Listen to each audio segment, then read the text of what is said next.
Yo les petits potes, ici Tom Pouce, on se retrouve pour une nouvelle vidéo. Là c'est un petit peu particulier, on part sur une réaction par rapport à un truc qui m'est arrivé ce matin. Ça m'énerve au plus haut point. Bon, jeudi matin, tranquille, 2-3 courses à faire, c'est parti. On va faire les petites courses, on revient, un colis à aller chercher, ok, très bien. Va pour rentrer, passe dans la rue, ok, passage piéton, petite mamie au loin. On arrive, tranquillou, et puis là, petite mamie, au plein milieu de la route, à quoi? Allez, 5 mètres du passage piéton, 5 mètres du passage piéton. Et puis, elle fait sa vie, tranquillement, elle avance, tout doux, tout doux, tout doux, tout doux, tout doux, ça fait 5 minutes là, hein, que tu traverses. Ça a le don de m'énerver un tout petit peu. Bon, les passages piétons, c'est pas fait pour les chats, hein. C'est pas fait pour les chiens non plus. T'as un passage piéton, bah...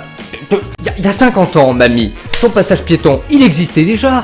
Donc, un passage piéton, c'est fait pour les piétons, pas pour les voitures. Et donc voilà, ça m'énerve. N'importe qui, un passage piéton, bah un passage piéton, c'est fait pour les piétons. Voilà, donc ça déjà, ça a le don de me mettre un peu en transe. La petite mamie qui a mis 5 minutes là pour traverser au plein milieu de la route, bien entendu. Et après, c'est eux qui vont te sortir.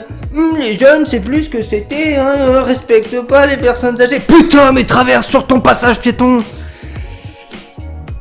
Bon, bah c'est pas grave. Bon, on a laissé passer cette petite mamie tranquillement, et puis bah, on est rentré. Ok, et encore ça, c'était que le début.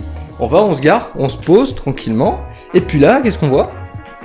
Deuxième situation, un chat, ok, qui se promène sous les voitures, qui se promène sous les voitures, qui vient nous voir, et il commence à se frotter à nous, qui miaule ce qu'il peut. Bon, et puis une voiture qui passe, le chat terrorisé, qui se colle entre nos pattes. Bon, on a déduit peut-être que le chat, je sais pas, il s'est égaré, il a perdu ses maîtres, il est sorti de chez lui, je sais pas. Comment savoir, le chat, un petit peu perdu. Je regarde à l'oreille un tatouage. Je me dis bon, c'est déjà pas mal, c'est pas un chat qui est abandonné, c'est pas un chat errant, il appartient à quelqu'un. On va essayer de retrouver ce chat. À qui appartient ce chat surtout? Ok, donc j'appelle un veto.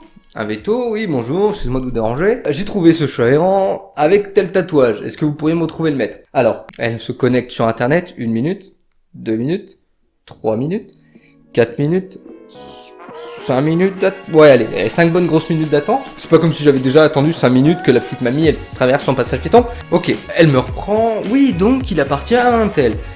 Numéro de téléphone, j'appelle un tel, une asso, bien sûr, une association. Association, quand je présente le chat, le numéro du tatouage, à quoi ressemble le chat, elle en savait rien. Et bah envoyez-moi des photos. Bah ok, bah je t'envoie les photos, très bien, c'est gentil, ça fait déjà 15 minutes que je m'occupe de ton chat. Ok, je raccroche, je lui envoie les photos, rebelote. 5 minutes, 10 minutes, 15 minutes, 20 minutes, en sachant que pendant ces 20 minutes, moi, je me suis occupé du chat qui partait à droite à gauche sous les voitures, traverser la route dans tous les sens, très bien. Bah, vas-y, mais va te faire écraser, y a pas de souci, hein. Je suis en train de chercher à retrouver tes maîtres, mais rien à foutre, le chat. Je fais le tour du quartier, voir s'il y a pas quelqu'un qui a placardé une petite affiche, chat perdu, rien du tout. J'appelle la voisine du dessous, qui me donne un petit coup de main quand même, parce qu'elle a vu des affiches ces temps-ci dans le quartier. C'était pas le chat. Et puis au bout de 25 minutes, oui c'est pas trop tôt, l'asso qui me rappelle, qui me dit alors il appartient à telle madame qui habite dans telle rue. Ah bah ça tombe bien, c'est la mienne. Au numéro tant. Ok. Bon bah, si j'ai bien compris, je me démerde, je vais la voir. Oui s'il vous plaît. Ok. Bon bah je vais voir la petite dame. Ah oui, j'arrive devant la porte de ce fameux numéro. Première sonnette, deuxième sonnette, troisième sonnette. En fait, il n'y a pas le nom hein, sur la sonnette. Ok, ça marche. Et ben, je vais sonner à toutes les sonnettes. Hein. Première sonnette, pas de réponse. Deuxième sonnette, pas de réponse non plus. Allez, perdons pas espoir. Troisième sonnette, pas de réponse. Et puis j'entends une fenêtre qui s'ouvre, bien sûr. Hein. C'est vrai que c'est pas intéressant de répondre à interphone. Une petite dame qui répond au nom de la personne que l'asso m'a communiqué. Oui, bonjour, j'ai retrouvé votre chat là qui se promène dans la rue entre les voitures. Je sais pas s'il cherche à se faire écraser, mais il y a quelque chose du genre. Hein. La petite dame qui dit oh, mais je sais pas. Mais je sais pas comment il est Bah comment il est sorti? Bah tout ce que je sais c'est que moi il est dans la rue, donc si tu veux venir le chercher tu peux, hein, ça te coûtera pas grand chose. Surtout que pendant ce temps ma compagne, ce qu'elle a fait, les chats, trop mignons les chats, elle a mis une gamelle de croquettes, une gamelle d'eau, et puis au cas où, une gamelle de litière en bas de l'immeuble, hein, pour que le chat fasse sa vie un petit peu trop gentil. Et du coup par la suite la petite dame qui me dit qu'elle vient chercher son chat, je lui dis bon je vais vous le chercher, il est dans le hall de mon immeuble, je vous le ramène. Ok, je descends. Elle descend. Allez, 5 minutes, 10 minutes, 15 minutes. Alors j'ai largement eu le temps d'aller dans mon immeuble chercher le chat, et puis faire des petits allers-retours de mon immeuble à son immeuble, en attendant avec le chat dans les bras, et des... 25 putains de minutes, elle aussi. Il y a un truc, hein, 25 minutes aujourd'hui, je suis abonné, je sais pas, mais 25 minutes pour que la petite dame, elle vienne, elle descende, qu'elle mette ses petits chaussons, très bien, qu'elle vienne me voir. Oh chat, oh je t'avais perdu. Alors le chat, il m'a sauté les bras. Alors je sais pas s'il y avait quelque chose avec la dame, mais en tout cas, il avait pas l'air super heureux de la retrouver.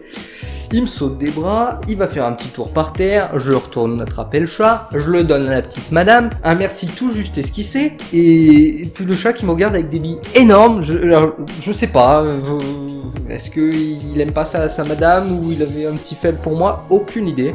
Tout ce que je sais, c'est que le chat a retrouvé sa propriétaire, je suis rentré chez moi, très gentiment, un tout petit merci, et encore il était un peu forcé, et puis voilà, ça c'était ma matinée, très content.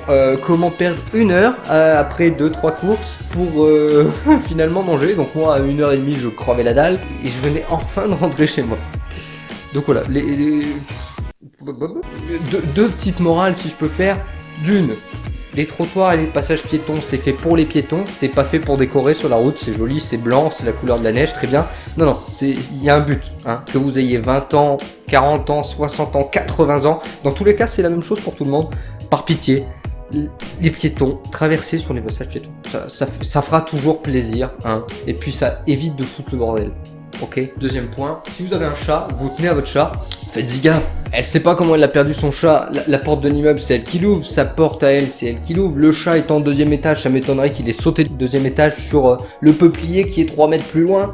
Je sais pas, mais en tout cas elle savait pas elle non plus, ça fait plaisir. Si vous avez des animaux, occupez-vous-en. Merde, prenez pas des animaux pour rien en faire. C'est comme tous les gens, ces pauvres animaux qui sont abandonnés pendant les vacances, parce que oui c'est trop bien de partir à Port-le-Cat ou au Cap d'Agde faire du naturisme, mais si t'as un chat ou un chien, laisse-le pas dans ta voiture crever de chaud.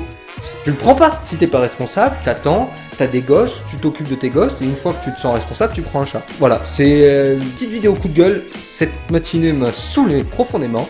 Je suis bien content, ça c'est fini correctement, le chat a retrouvé sa maîtresse. Voilà. Bon, si vous êtes un peu d'accord avec ce que je raconte, n'hésitez pas à mettre un petit pouce vers le haut et vous abonner sur la chaîne, ça fait toujours plaisir, et puis comme ça vous pourrez voir les prochaines vidéos que je vais poster. Et puis voilà, on se retrouve pour une prochaine vidéo. C'était Tom Pouce. Coupé.